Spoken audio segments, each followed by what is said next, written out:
नमस्कार, super prime time में आपका स्वागत है। आपके साथ मैं हूं Sumera Khan. Super prime time में हम आपको दिखाएंगे देश दुनिया की हर बड़ी और अहम खबर, वर्ल्ड एक्सक्लूसिव और explosive news stories, world breaking news और वॉर ब्रेकिंग न्यूज जो आ रही है युद्ध के मैदान से। तो युद्ध के मैदान से इस वक्त जो बड़ी खबर आ रही है वो ये कि नेटो सीमा पर ट्रांसफर हो चुके हैं रूस के परमाणु हथियार। स्पेशल अलर्ट पर है पोलैंड और स्वीडन की सेना। पोलैंड और स्वीडन में एयर डिफेंस सिस्टम को तैनात कर दिया गया है। पुतिन की धमकी से चिंता में है यूरोपियन यूनियन, यानी एक तरह से पुतिन की धमकी ने यूरोपियन यूनियन को अलर्ट मोड में ला दिया है। रूस के राष्ट्रपति पुतिन ने संसद से विश्व युद्ध की रणभेरी बजा दी है। पुतिन ने ऐलान कर दिया है कि रूस की न्यूक्लियर फोर्सेस युद्ध के लिए पूरी तरह से तैयार हैं। पश्चिमी देश रूस को युद्ध में घसीटना चाहते हैं और युद्ध छिड़ा तो नेटो का संपूर्ण विनाश निश्चित है। पुतिन ने देश को यह संदेश दिया कि रूस की सरमत, जिरकॉन और यार्स मिसाइलें अपग्रेड हो चुकी हैं। इसी ऐलान के साथ रूसी सेना ने परमाणु हथियार नेटो सीमा पर ट्रांसफर करने शुरू भी कर दिए हैं। जर्मनी के रक्षा मंत्रालय की एक टॉप सीक्रेट रिपोर्ट लीक हो चुकी है। इस रिपोर्ट में पुतिन के यूरोप युद्ध के 10 चरण का प्लान भी दर्ज है। देखिए पुतिन के यूरोप विजय का प्लान दरअसल है क्या।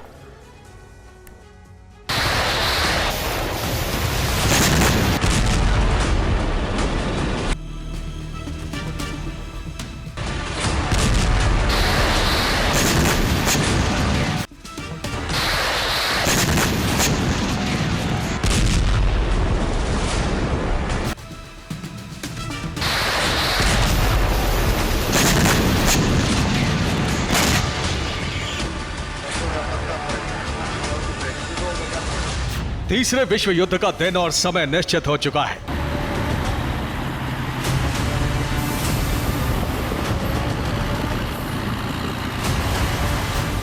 राष्ट्रपति पुतिन ने चुनाव से पहले राष्ट्र के नाम संदेश देने के बहाने नेटो विनाश का संदेश दे दिया है।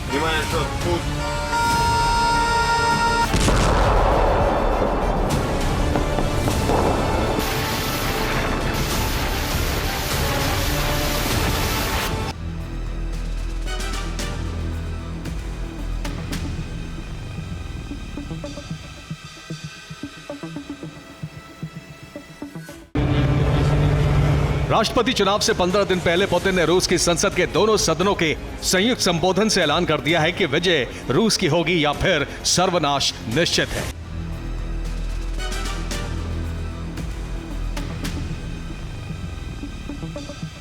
पुतिन ने रूस की अतुलनीय परमाणु शक्ति से अमेरिका और यूरोप को आगाह किया।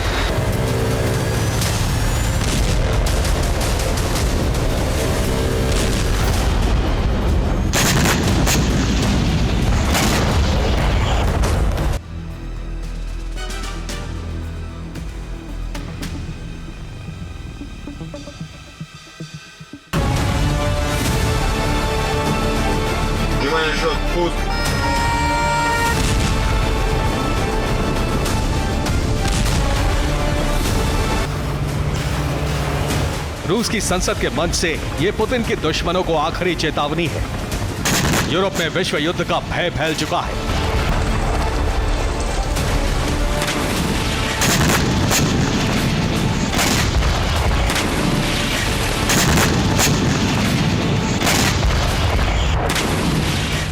रूस के यूरोप विजय प्लान पर जर्मनी की रक्षा मंत्रालय की रिपोर्ट लीक हो गई है। रिपोर्ट के मुताबिक पुतिन ने विश्व युद्ध छेड़ने के 10 चरण तय कर लिए हैं।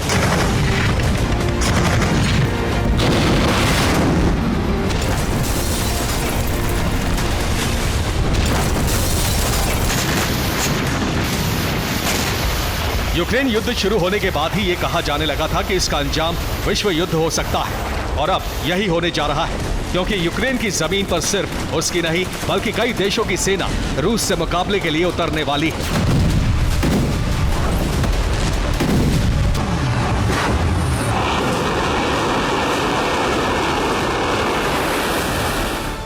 फ्रांस यूक्रेन युद्ध में सेना भेजने पर सहमति जता चुका है। इसके साथ ही खबर यह भी है कि एस्टोनिया की सेना भी यूक्रेन पहुंचने की तैयारी में है।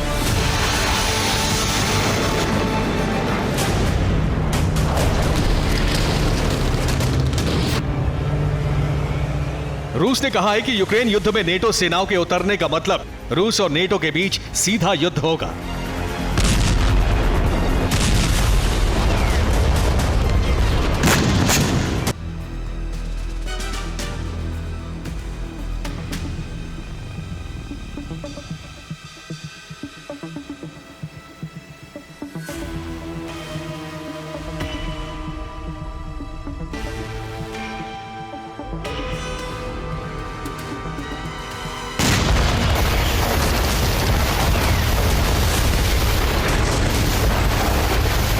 रूसी ड्यूमा यानी संसद के चेयरमैन व्याचेस्लाव वोलोदिन ने कहा है कि यूक्रेन युद्ध में फ्रांस की सेना उतरी तो अंजाम नेपोलियन सेना जैसा होगा। 1812 में जिस तरह नेपोलियन की सेना का रूस ने अंत किया, उसी तरह फ्रांसीसी सैनिक मारे जाएंगे।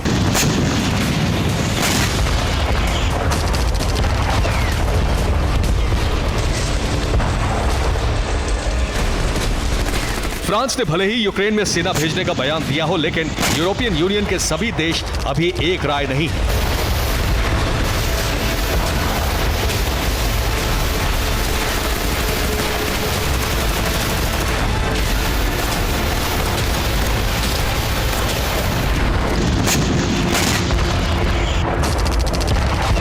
लेकिन यह तय माना जा रहा है कि अब रूस और नेटो का सीधा युद्ध टाला नहीं जा सकता है।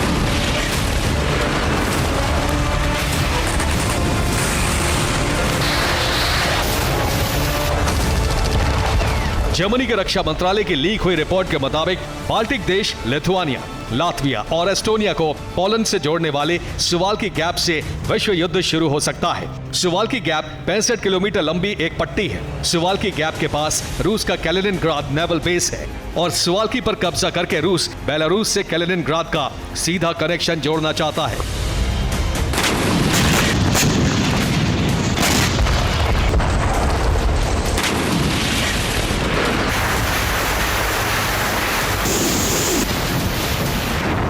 जर्मन रक्षा मंत्रालय की रिपोर्ट के मुताबिक सुवाल्की गैप को जीतने का प्लान भी यूक्रेन की जमीन से ही तैयार किया जा चुका है। पुतिन 2024 और 25 में 10 चरणों में बड़ा युद्ध छेड़ने की योजना बना चुके हैं।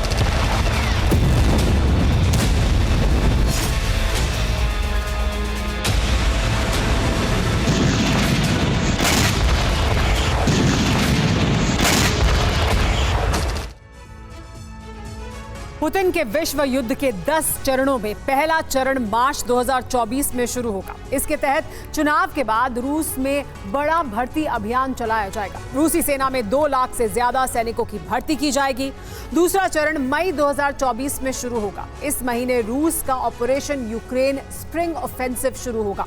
पूरे यूक्रेन पर मिसाइल और आर्टिलरी हमले किए जाएंगे। तीसरा चरण जुलाई 2024 में शुरू होगा और पश्चिमी देशों पर साइबर हमले किए जाएंगे।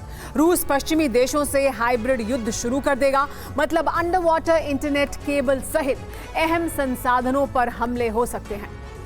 चौथा चरण सितंबर 2024 में शुरू होगा। सितंबर में रूस जापान 2024 युद्धाभ्यास शुरू करेगा। इस युद्धाभ्यास की आड़ में बेलारूस में रूसी सेना की बड़े स्तर पर तैनाती होगी। पोलैंड लिथुआनिया सीमा पर 5 लाख सैनिकों की तैनाती कर दी जाएगी। पांचवा चरण अक्टूबर 2024 में शुरू होगा। इस महीने में रूस सुवाल्की गैप पर सीक्रेट सैन्य ऑपरेशन शुरू कर देगा। सुवाल्की से सटे कैलिनिनग्राड में मिसाइल तैनाती बढ़ाई जाएगी। जर्मन रक्षा मंत्रालय की रिपोर्ट के मुताबिक छठा चरण दिसंबर 2024 में शुरू होगा। इस चरण में बाल्टिक देशों में विद्रोह भड़काया जाएगा। रूस छोटे नेटो देशों में अस्थिरता बढ़ाने की नीति पर काम करेगा। सातवां चरण मार्च 2025 में शुरू किया जा सकता है। इस चरण में रूस नेटो पर हमले की तैयारी का आरोप लगाएगा। इसके बाद यूएन सुरक्षा परिषद की बैठक बुलाई जाएगी। तनाव का माहौल बनाकर नेटो सीमा पर 7 लाख सैनिकों की तैनाती कर दी जाएगी। इसके साथ नेटो सीमा पर 2 टैंक डिवीजन की तैनाती भी हो सकती है। 8वां चरण मई 2025 में शुरू होगा। रूस सुवाल्की गैप पर कब्जा जमाने के लिए हमला कर देगा। बेलारूस कैलिनिनग्राड से रूस के 2 लाख सैनिक आक्रमण कर देंगे। इसी चरण में नेटो की सुवाल्की गैप बचाने की तैयारी शुरू होगी। 9वें चरण को नाम दिया गया है डे एक्स 2025। इसके तहत गर्मियों में सुवाल्की गैप झड़प को लेकर तनाव फैलेगा। नेटो के 3 लाख सैनिक पोलैंड सहित ईस्टर्न फ्लैंक की सामरिक लोकेशन पर पहुंचाए जाएंगे।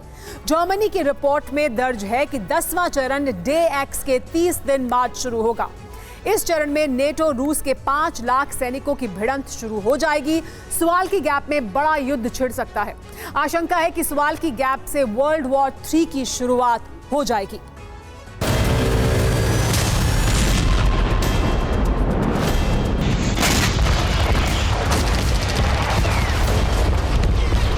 रूस ने 2024 से ही बड़े युद्ध की तैयारी शुरू कर दी है। रूस ने नेटो सीमा पर परमाणु हथियारों का ट्रांसफर शुरू कर दिया है।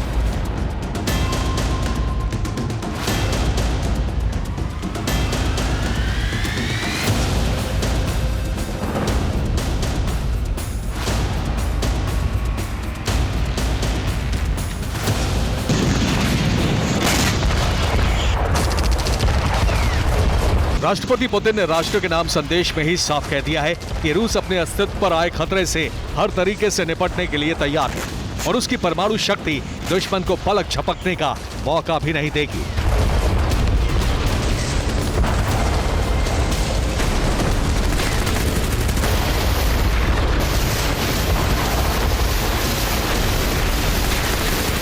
पुतिन ने कहा है कि स्वीडन को नेटो में शामिल करके अमेरिका रूस की सीमाओं के नजदीक पहुंच रहा है और ये खतरा है जो मानव सभ्यता के विनाश का आधार बन सकता है।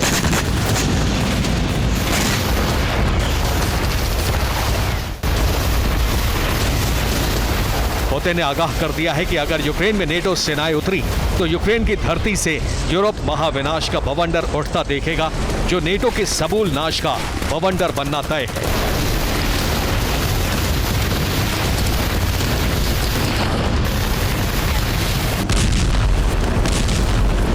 पुतिन ने स्पष्ट कर दिया है कि यूक्रेन में या तो रूस की विजय होगी, वरना यूक्रेन की धरती से ही नेटो से महासंग्राम विश्व युद्ध की ज्वाला बनकर भड़केगा।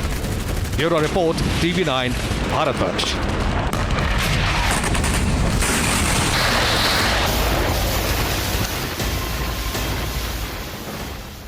और युद्ध के मैदान से इस वक्त बड़ी खबर यह है कि यूक्रेन को बड़ी कामयाबी मिली है। रूस के 3 Su-34 गिराने का दावा किया गया है यूक्रेन द्वारा। यूक्रेन ने 24 घंटे में गिराए हैं 3 Su जेट। बीते 13 दिन में रूस के 12 जेट धराशायी कर दिए गए हैं यूक्रेन द्वारा। ये बड़ा नुकसान रूस को और बड़ी सफलता यूक्रेन के लिए।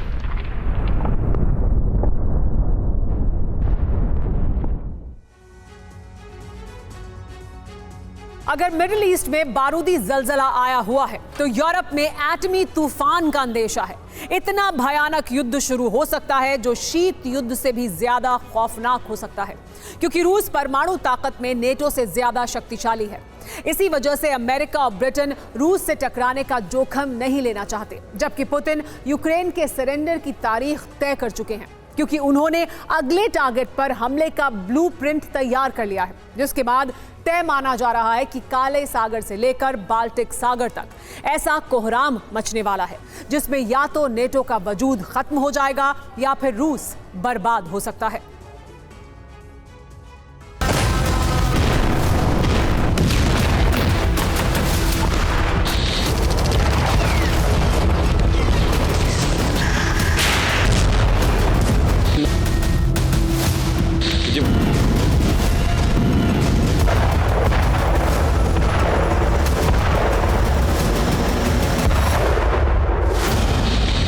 रूस में राष्ट्रपति चुनाव से पहले पुतिन ने संसद को संबोधित किया और अपने इरादे जाहिर कर दिए।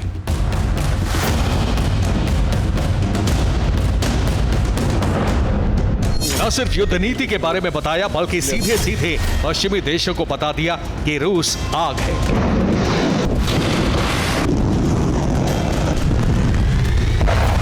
और उससे खेलने की कोशिश करोगे तो झुलस जाओगे।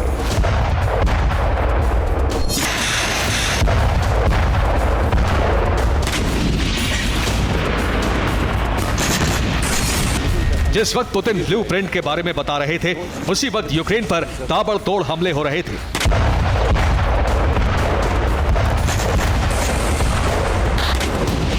जिसमें पुतिन ने साफ तौर पर यूक्रेन के बाद अगले टारगेट की तरफ इशारा कर दिया। नेटो को लग रहा था कि पुतिन फिनलैंड पर हमला कर सकते हैं, लेकिन स्वीडन के नेटो में जाने से पुतिन ने भी टारगेट शिफ्ट कर दिया है। अब एक तरफ स्वीडन तक बम बरसेंगे, दूसरी तरफ मोल्दोवा पर कब्जा करके रूस का विस्तार किया जा सकता है।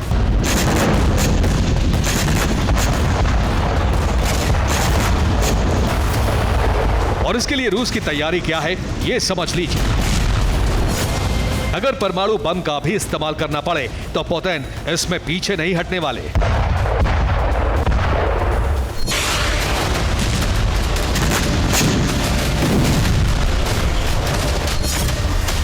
स्वीडन के बाद यूक्रेन को भी नेटो सदस्य बना सकता है, लेकिन उससे पहले ही पुतिन कुछ ऐसा करने जा रहे हैं जिससे यूरोप में युद्ध का ज्वालामुखी फट पड़ेगा।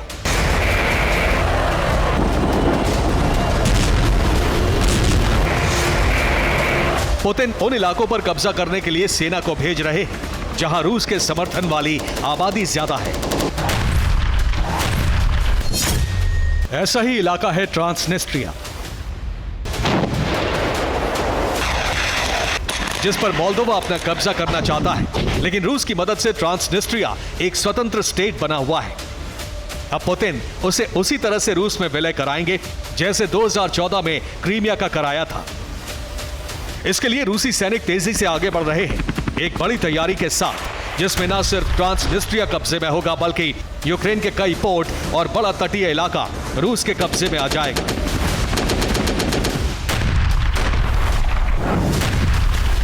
अभी जो स्थिति है उसमें रूसी सैनिक पूर्वी यूक्रेन में तेजी से आगे बढ़ रहे हैं, जिसमें कई इलाकों पर करीब करीब कब्जा कर लिया है या भीषण जंग चल रही है।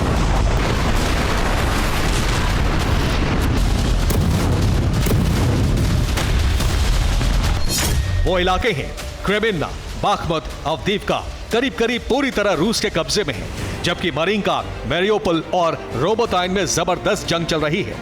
इसके आगे खेरसोन, ओडेसा तक रूसी सैनिक पहुंचकर आगे बढ़ रहे हैं, जबकि ट्रांसनिस्ट्रिया में पहले से रूसी पोस्ट मौजूद है। ट्रांसनिस्ट्रिया में 2000 से ज्यादा रूसी सैनिक मौजूद हैं, जो विलय के आधिकारिक ऐलान के वक्त ट्रांसनिस्ट्रिया पर पूरी तरह कब्जा कर लेंगे। मोल्दोवा की तरफ सैनिक डिप्लॉय कर दिए गए हैं, जबकि अतिरिक्त सैनिक जल्द ही ट्रांसनिस्ट्रिया पहुंचने वाले हैं।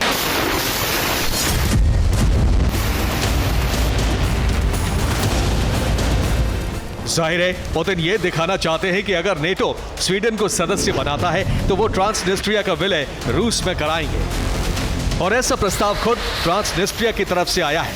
हालांकि मोल्दोवा ने ऐसे प्रस्ताव को प्रोपेगेंडा करार दिया है। मोल्दोवा की सरकार ने विद्रोहियों की साजिश करार दिया है। पुतिन की नजर सिर्फ मोल्दोवा पर ही नहीं बल्कि बाल्टिक कॉरिडोर पर भी है।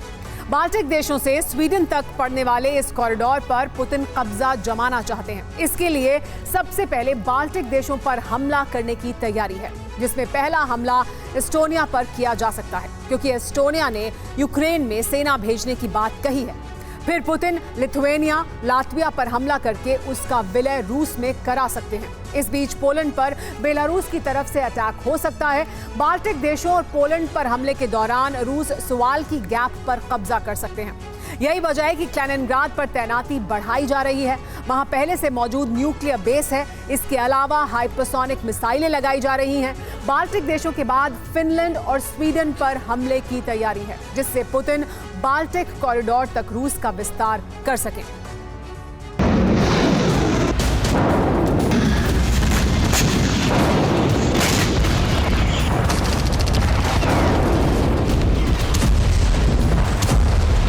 एक तरफ स्वीडन के नेटो में जाने से पुतिन की बौखलाहट इतनी बढ़ गई है कि वो कभी भी स्वीडन पर हमला कर सकते हैं।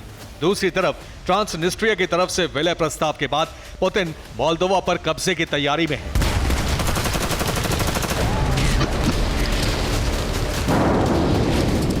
इससे नेटो की बेचैनी बढ़ गई है, क्योंकि अगर एक बार यूक्रेन ने आत्मसमर्पण कर दिया तो रूस का विस्तार कोई नहीं रोक सकता। पुतिन सोवियत काल वाले दौर के लिए कुछ भी कर सकते हैं।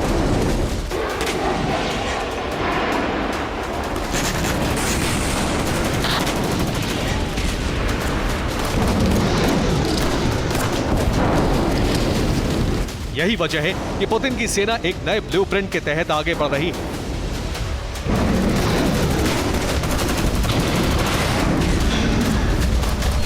पांच दिन पहले बेलारूस ने नेटो को धमकी दी थी, अगर नेटो के प्लेन उसके एयर स्पेस में आए तो वो उन्हें मार गिराएगा।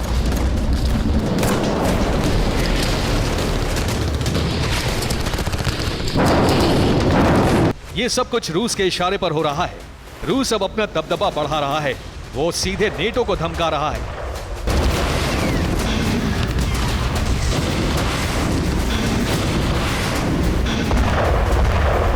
यानी स्वीडन के नेटो में जाने का अंदेशा रूस को पहले से था, इसलिए उसने पोलैंड और दूसरे नेटो देशों को धमकाना शुरू कर दिया था।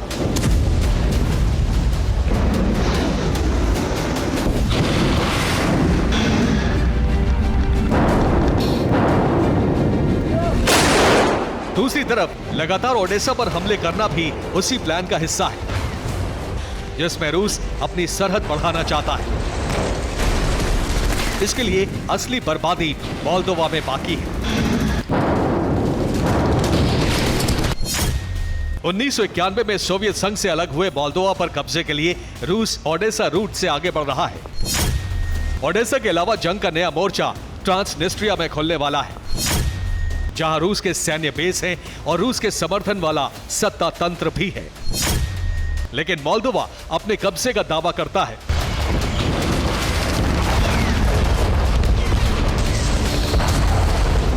ट्रांसनिस्ट्रिया के प्रमुख वादिम क्रास्नोसेलेस्की के विलय के ऐलान के बाद रूस अब मोल्दोवा को चैलेंज करेगा और उसने हिमाकत दिखाई तो यूक्रेन की तरह उसे भी सरेंडर पर मजबूर कर देगा। एक बार ऐसा हो गया तो मोल्दोवा से ओडेसा और आगे क्रीमिया तक रूस का मजबूत कॉरिडोर बन जाएगा। पूर्वी यूरोप की तरह दक्षिण पश्चिमी यूक्रेन में बाल्टिक कॉरिडोर पर कब्जा करके पुतिन रूस का विस्तार करने का ख्वाब देख रहे हैं। Bureau report, TV9 Bharatvarsh. इस वक्त की बड़ी खबर है कि क्रीमिया में यूक्रेनी घुसपैठ की कोशिश नाकाम कर दी गई। रूस का यूक्रेनी कमांडो की नाव पर हमला हुआ है। रूसी हमले में मारे गए हैं यूक्रेन के 20 कमांडो।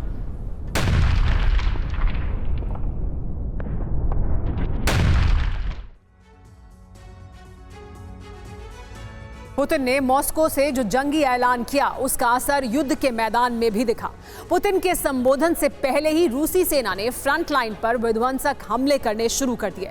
लिहाजा पहले से ही कमजोर हो चुकी यूक्रेनी सेना की कमर टूट गई। अब रूसी सेना फ्रंट लाइन पर मानव तरंग भेज रही है। इससे भयभीत यूक्रेनी फौज फ्रंट लाइन को छोड़ रही है। तो सवाल यह है कि क्या वो वक्त आ गया है जब ज़ेलेंस्की सेना हथियार डालने वाली है।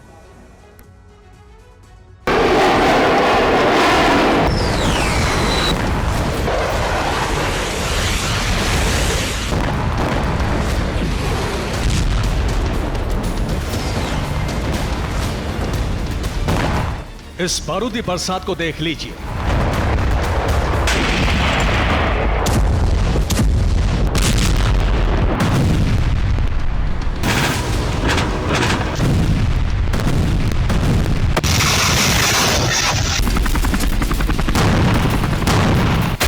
विनाश के इस तूफान को देख लीजिए।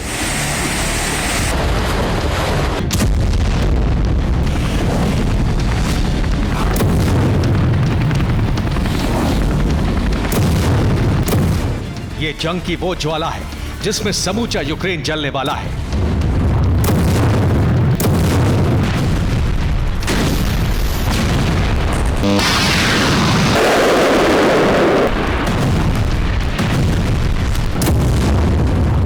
रूस के प्रहार में यूक्रेन का संहार होने वाला है।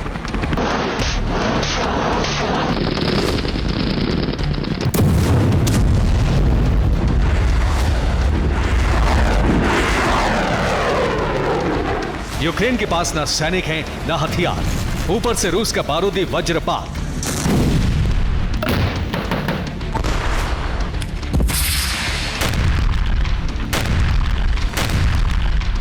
इसकी वजह से यूक्रेन सरेंडर के करीब पहुंच गया है।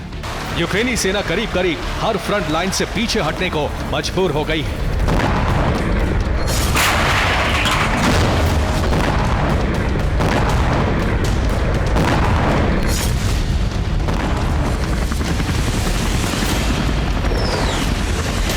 ये सब तब हुआ जब पुतिन ने यह ऐलान किया।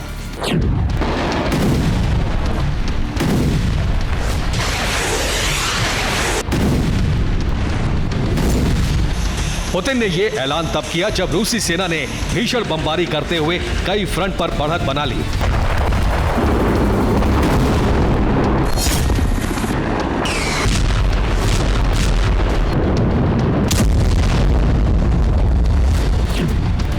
लुहांस्क और डोनेस्क पर कब्जा करने के साथ ही रूस को रणनीतिक रूप से बढ़त हासिल हो गई है। इसी के साथ अब पुतिन की पलटन नई युद्ध नीति के तहत यूक्रेनी सेना को पीछे ढकेल रही है। इस युद्ध नीति का नाम है ह्यूमन वेव, मतलब फ्रंट लाइन पर हजारों की संख्या में सैनिकों को भेजना। रूस के हजारों सैनिक सैन्य वाहन से नहीं बल्कि पैदल मार्च करते हुए आगे बढ़ रहे हैं। इससे यूक्रेनी सेना भय से भर गई है और उसने फ्रंट लाइन से पीछे हटना शुरू कर दिया है। इसी के साथ पुतिन ने विजय की हुंकार भर दी है। पुतिन ने घोषणा कर दी है कि अगर नेटो ने यूक्रेन में अपनी सेना भेजने की जरूरत की तो रूस यूक्रेन के साथ साथ उसका भी अस्तित्व मिटा देगा।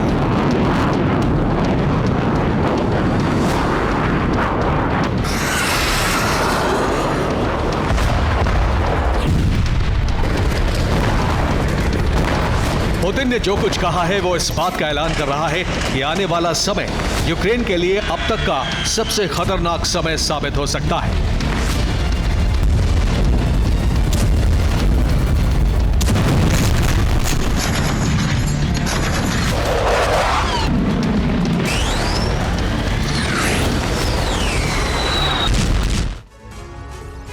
अब रूसी सेना जिन इलाकों में युद्ध लड़ रही है वो सभी इलाके उसकी पहुंच में आ गए हैं। ये वो इलाके हैं जहां रूस अब जल, थल और नभ तीनों फ्रंट से हमले कर रहा है। पहले ब्लैक सी और आसमान से बमबारी हो रही है।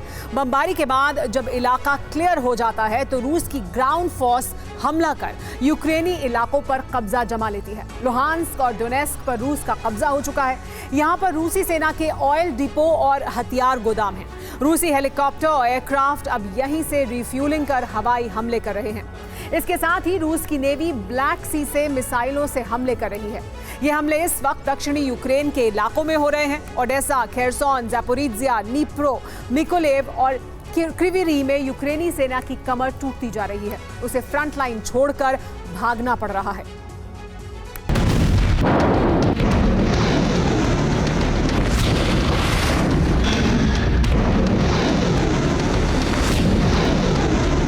रूसी सेना ब्लैक सी और आसमान से मिसाइल हमले कर रही है।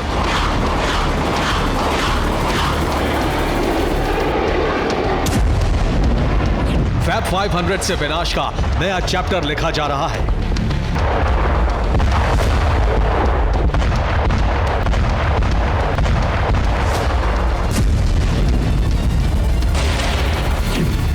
रूस ने डोनेस्क में कई फैब 500 बम दागे। हमले में यूक्रेन का थर्मल पावर प्लांट जल गया।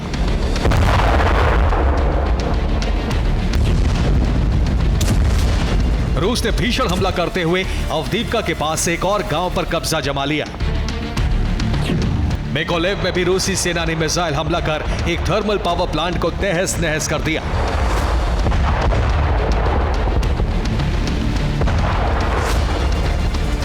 कोपियांस्क में रूस ने फैब 500 से प्रहार किया। कैफे, चर्च और कई घर तबाह हो गए।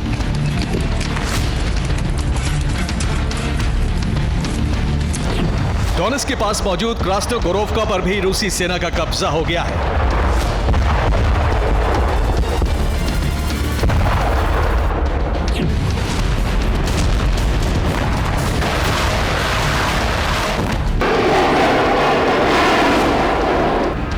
जाहिर है रूसी सेना इसी तरह भीषण हमला करने के साथ आगे बढ़ती जा रही है।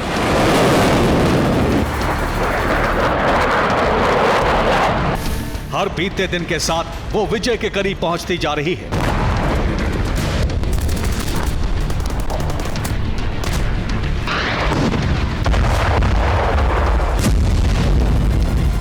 ऐसा दो वजहों से हो रहा है। पहला, यूक्रेन के पास हथियार नहीं है और दूसरा, रूस ने हमले की रणनीति बदल दी है।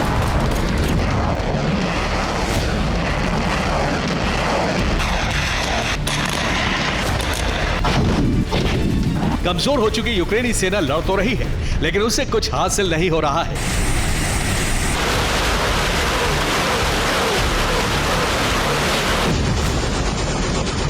यूक्रेन का दावा है कि उसने कीव के ऊपर रूस के कई ड्रोन को इंटरसेप्ट कर लिया। खेरसोन में यूक्रेन ने रूस के टैंक ब्रिगेड पर हमला किया लेकिन रूस को बहुत नुकसान नहीं हुआ है। ज़ापोरिज्जिया के पास यूक्रेन ने रूसी सेना की टुकड़ी पर आक्रमण किया। यूक्रेन का दावा है कि हमले में रूस के 20 सैनिक मारे गए हैं। ओडेसा के ओर्लिवका में यूक्रेन ने रूसी सेना की इन्फेंट्री पर हमला किया। कई रूसी सैनिक खत्म हो गए।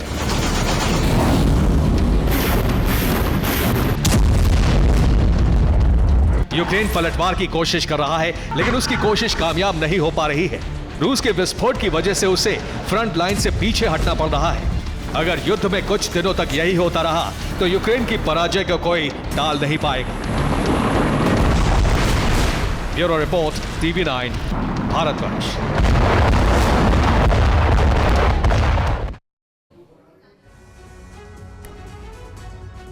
अवदिव्का से आगे बढ़ी रूस की सेना। यूक्रेन के लास्तोशेंको मोर्चे पर रूस की जीत हुई है। यूक्रेन के मोर्चे पर फहराया है रूसी झंडा।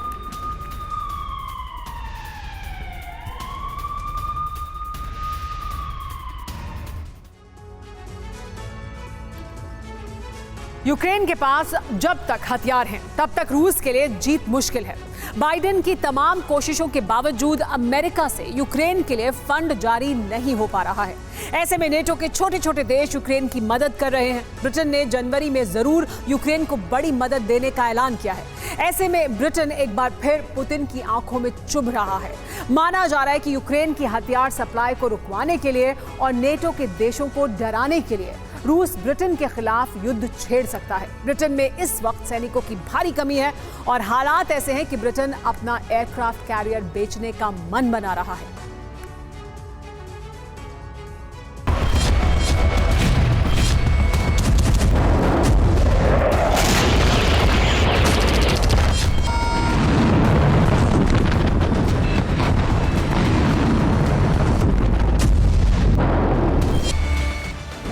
यूक्रेन में अब गरजने वाली है ज़िरकॉन। दुनिया को दहलाने के लिए तैयार है सरमत। पुतिन का पहला टारगेट यूक्रेन है, लेकिन यूक्रेन में जीत को सुनिश्चित करने के लिए अगला टारगेट कौन होगा, यह बड़ा सवाल है।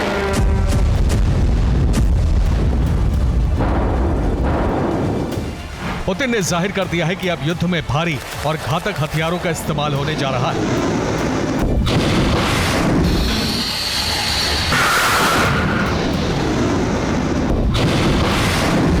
हाइपरसोनिक मिसाइलों का इस्तेमाल शुरू हो चुका है, लेकिन अब इसके प्रहार की रफ्तार और तेज होने जा रही है।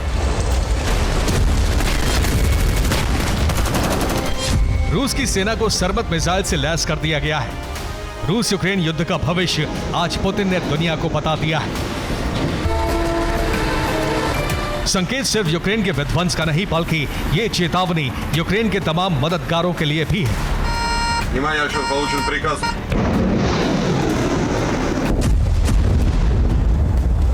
पुतिन की परमाणु बम से हमला करने वाली सेना तैयार है और आने वाले वक्त में पुतिन यूक्रेन समेत उसके तमाम मददगारों को सबक सिखाने वाले हैं।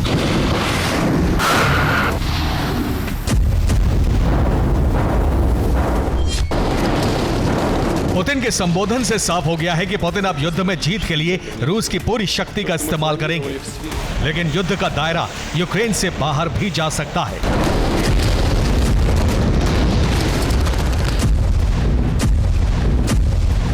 वजह यूक्रेन के लिए लगातार हो रहे हथियारों का ऐलान है।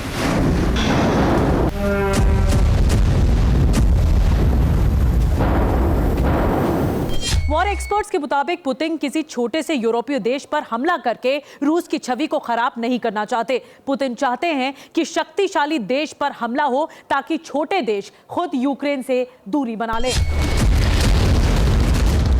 भारी भरकम मिसाइलें, दुनिया की शक्तिशाली न्यूक्लियर फोर्स और सबसे अधिक परमाणु वॉरहेड वाला देश रूस एक ही प्रहार से अमेरिका से लेकर एस्टोनिया जैसे छोटे देश को संदेश देने की कोशिश में है। इसलिए माना जा रहा है कि पुतिन का टारगेट ब्रिटेन बनने वाला है।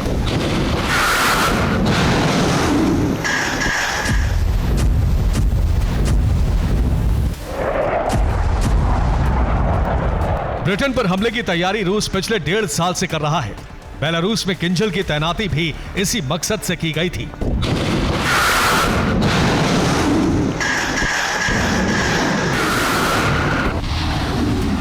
बेलारूस में परमाणु हथियार भी ब्रिटेन को ध्यान में रखकर पहुंचाए गए हैं। अब अचानक ब्रिटेन की कमजोरी ने रूस के हौसले को और मजबूत कर दिया है। एक तरफ रूस अपने घातक हथियार सेना को सौंप रहा है, तो दूसरी तरफ ब्रिटेन में सैनिकों की भारी कमी है। गोला बारूद भी खत्म हो चुके हैं। अब ब्रिटेन अपना एयरक्राफ्ट कैरियर तक बेचने जा रहा है। यह ब्रिटेन का HMS Prince of Wales aircraft carrier है। एक रिपोर्ट में दावा किया गया है कि ब्रिटिश नौसेना फंड की कमी के चलते इसे बेचने को मजबूर हो गई है।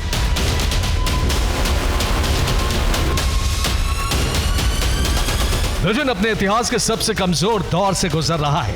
आर्थिक हालात के साथ ही रक्षा के मामले में भी ब्रिटेन इस वक्त किसी बड़े मुकाबले के लिए तैयार नहीं है। पूरी दुनिया जानती है कि ब्रिटिश फोर्स इस वक्त युद्ध के लिए तैयार नहीं है। ब्रिटिश आर्मी पिछले कई सालों से सैनिकों की तादाद को कम करने पर काम कर रही थी, लेकिन यूक्रेन युद्ध की वजह से हालात बदल गए हैं और अब ब्रिटेन को जंग के लिए तैयार रहना एक मजबूरी बन गई है। ब्रिटिश आर्मी चीफ ने पिछले दिनों सिविलियंस को आर्मी ट्रेनिंग देने की बात क्यों की थी, इन आंकड़ों से समझ सकते हैं। ब्रिटेन के पास 75,983 सैनिक हैं, 4,097 गोरखा फोर्स है, 4,548 रिजर्व फोर्स है, कुल 84,628 सैनिक हैं।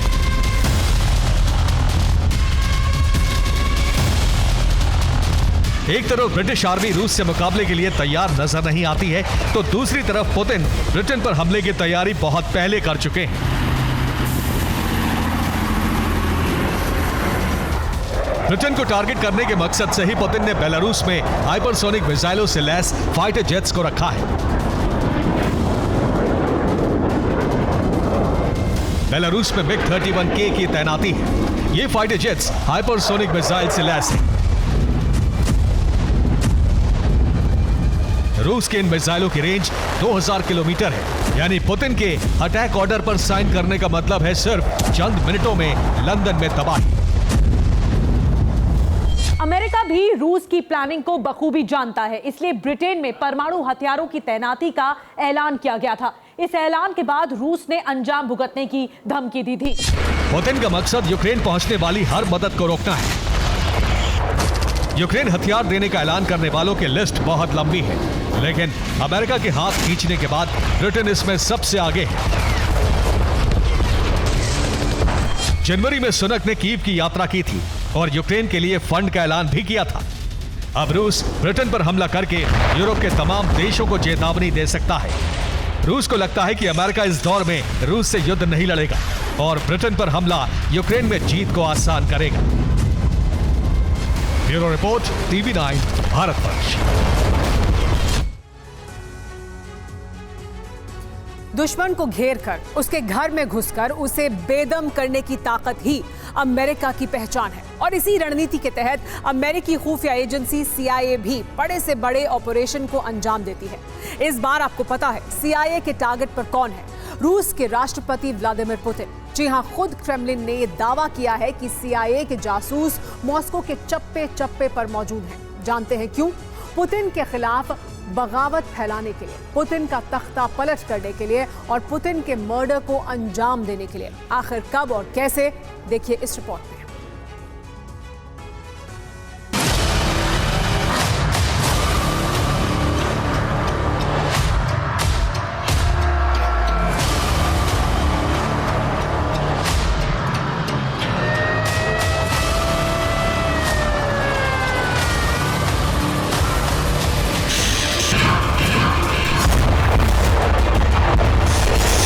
अपने विनाशक हथियारों से जिसने यूक्रेन को दहलाया,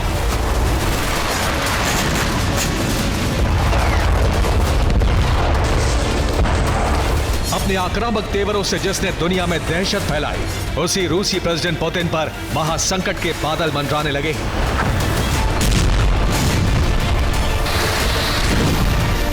जी हां, आशंका जताई जा रही है कि किसी भी वक्त पुतिन रूस की सत्ता से बेदखल हो सकते हैं। किसी भी वक्त पुतिन का तख्ता पलट हो सकता है। इतना ही नहीं, कयास तो ये तक लगाए जा रहे हैं कि प्रेसिडेंट पुतिन की जान को खतरा है। किसी भी वक्त पुतिन पर घातक हमला हो सकता है। और जानते हैं पुतिन किसके टारगेट पर है? अमेरिकी खुफिया एजेंसी CIA के।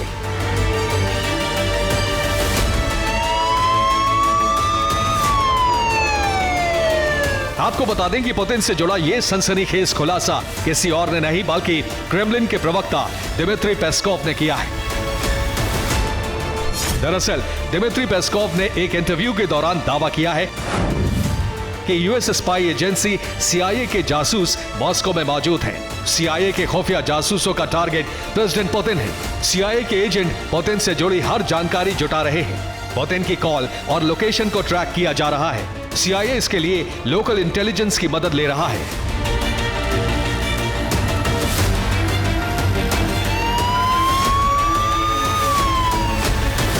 मतलब ये कि क्रेमलिन में या फिर क्रेमलिन से बाहर रूसी प्रेसिडेंट पुतिन किससे मिलते हैं, कहां जाते हैं, उनके साथ कितने लोग होते हैं, कितने कमांडो होते हैं और कब पुतिन अकेले रहते हैं, ये सारी जानकारी CIA के खुफिया एजेंट बीते कई महीनों से जुटा रहे हैं। और क्रेमलिन के प्रवक्ता ने यह भी दावा किया है कि CIA का मकसद सिर्फ पुतिन से जुड़ी जानकारी ही जुटाना नहीं, बल्कि रूसी प्रेसिडेंट का खात्मा करना है, वो भी जड़ से।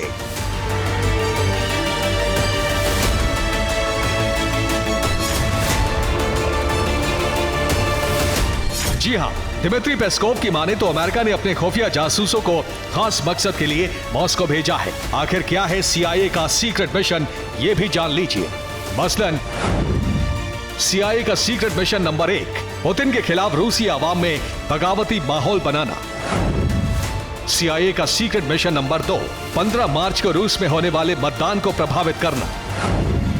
CIA का सीक्रेट मिशन नंबर 3, तख्ता पलट के जरिए पुतिन को सत्ता से बेदखल करना। CIA का सीक्रेट मिशन नंबर 4, विरोधियों के जरिए पुतिन के गिरफ्तारी का दबाव बनाना। CIA का सीक्रेट मिशन नंबर 5, साल 2024 खत्म होने से पहले पुतिन की हत्या करना।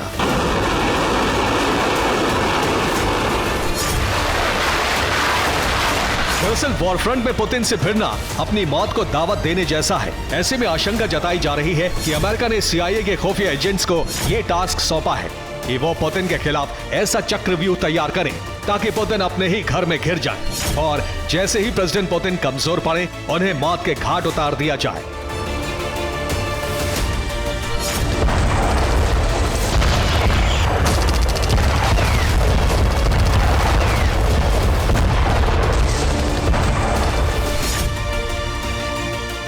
अब सवाल यह है कि क्या CIA के एजेंट अपने मिशन में कामयाब हो पाएंगे?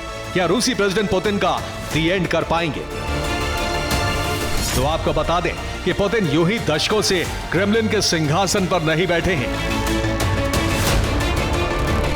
रूस की सेना हो या आवाम, हर कोई पुतिन पर आंख बंद करके भरोसा करता है। शायद तभी तो बीते 2 साल से पुतिन को हराने के लिए दर्जनों मुल्क लगे हैं, मगर पुतिन का बाल भी बांका नहीं हो पाया, क्योंकि पुतिन एक ऐसे लीडर हैं जो अपने मुल्क के लिए किसी से भी भिड़ सकते हैं, लड़ सकते हैं।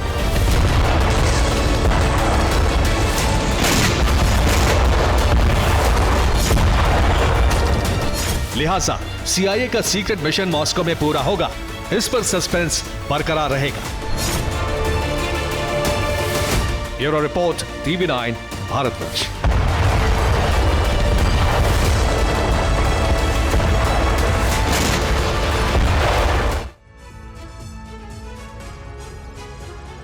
गाजा में सीज फायर की तैयारी है। हमास इजराइल में समझौते की बात अंतिम चरण में है, लेकिन इजराइल सीज फायर से पहले अपनी सीमा की सुरक्षा को सुनिश्चित कर रहा है।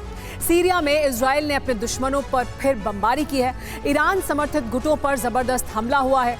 दूसरी तरफ सीज फायर के बाद लेबनान से हिजबुल्लाह के सफाई का प्लान तैयार है। यानी गाजा में धमाकों का शोर थमते ही दक्षिण लेबनान दहलने वाला है।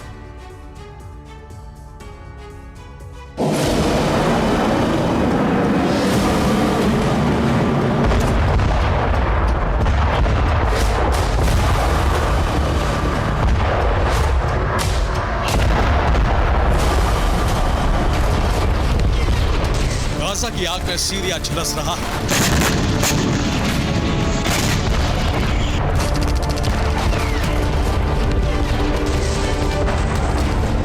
बुधवार को इजरायली फाइटर जेट ने एक बार फिर सीरिया की सीमा लांघी और फिर ताबड़तोड़ बमबारी का दौर शुरू हो गया।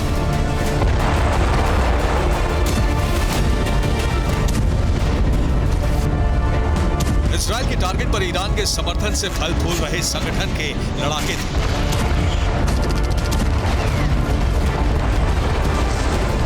इजरायल ने ऐसे कई ठिकानों को भस्म कर दिया जहां उसे अपने दुश्मनों के छिपे होने का शक था।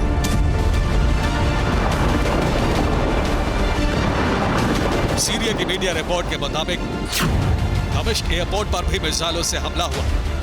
दमिश्क के सैयद जैनब इलाके पर भी हमला किया गया। गोलान हाइट्स के कई ठिकानों पर बमबारी की गई। इजराइल की बमबारी के बाद ईरानी प्रॉक्सी संगठनों ने भी जवाबी हमला किया और अमेरिकी ठिकानों को टारगेट किया गया। अल उमर ऑयल फील्ड में अमेरिकी बेस पर रॉकेट प्रहार। अमेरिकी बेस को रॉकेट प्रहार से काफी नुकसान पहुंचा है। गोलान हाइट्स में इजराइल ने बारूदी सुरंगों से धमाका कराया।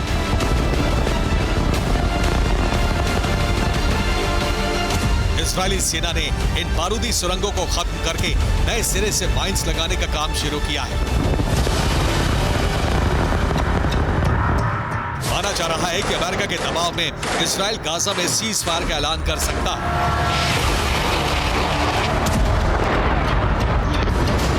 रिपोर्ट के मुताबिक 4 मार्च तक सीज फायर पर सहमति बन सकती है। 10 मार्च से पहले सीज फायर लागू किया जा सकता है।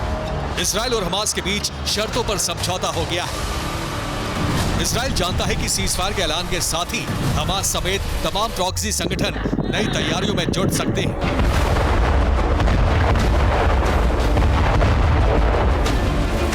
माना जा रहा है कि इसी वजह से इजराइल सीरिया और लेबनान से लगी सीमा पर बमबारी कर रहा है ताकि सीजफायर से पहले इजराइल की सीमा को सुरक्षित किया जा सके।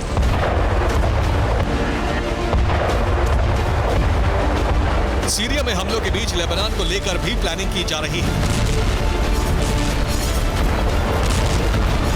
रिपोर्ट के मुताबिक इजराइल दक्षिणी लेबनान पर हमले की तैयारी में है। इजराइल हिजबुल्लाह की सफाई का अभियान चलाएगा।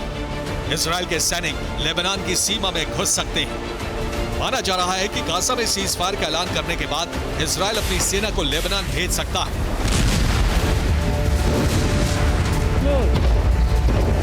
लेबनान से हिजबुल्लाह के लगातार प्रहार के बाद इजराइल कई बार यहां हवाई हमला कर चुका है, लेकिन इजराइल एक साथ 2 मोर्चे पर युद्ध लड़ने से बच रहा है।